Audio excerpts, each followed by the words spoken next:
Hi friends, welcome to Telugu ముచ్చట్లు channel. Andhra Pradesh Congress అధ్యక్షురాలు YS Sharmila కొడుకు రాజారెడ్డి పెళ్లి అంగరంగ వైభవంగా జరిగింది. రాజస్థాన్లోని జోధ్పూర్ ప్యాలెస్లో రాజారెడ్డి ప్రియా జంట వివాహ వేడుకలు 3 రోజుల పాటు జరిగాయి. క్రైస్తవ సాంప్రదాయం ప్రకారమే ఈ పెళ్లి జరిగింది. కాగా ఈ పెళ్లికి సంబంధించిన వీడియోను సోషల్ మీడియాలో వైఎస్ షర్మిల గారు షేర్ చేశారు. అటు క్రైస్తవ సాంప్రదాయ పద్ధతిలో, ఇటు హిందూ సాంప్రదాయ పద్ధతిలో వివాహ వేడుకలు చాలా ఘనంగా జరిగాయి. రాజారెడ్డి ప్రేమించిన ప్రియ అట్లూరితో వివాహాన్ని జోధ్పూర్లోని కోటలో అత్యద్భుతంగా జరిపించారు ఇరు కుటుంబ సభ్యులు. షర్మిల ఫ్యామిలీ క్రైస్తవ మతం తీసుకోవడంతో మొదట ఆ మత ఆచారం ప్రకారం వివాహం జరిపించారు.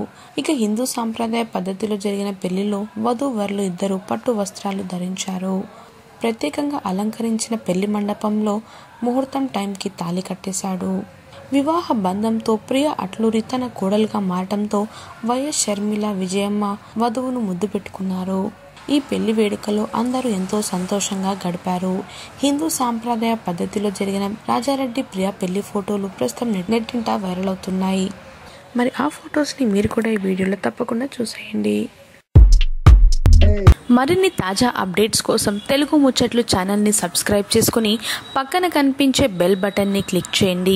అందులో ఆల్ అనే ఆప్షన్ని సెలెక్ట్ చేసుకోండి. దాంతో మేము అప్డేట్ చేసే ప్రతి లేటెస్ట్ వీడియో మీ మొబైల్లో కనిపిస్తుంది. Thanks for watching.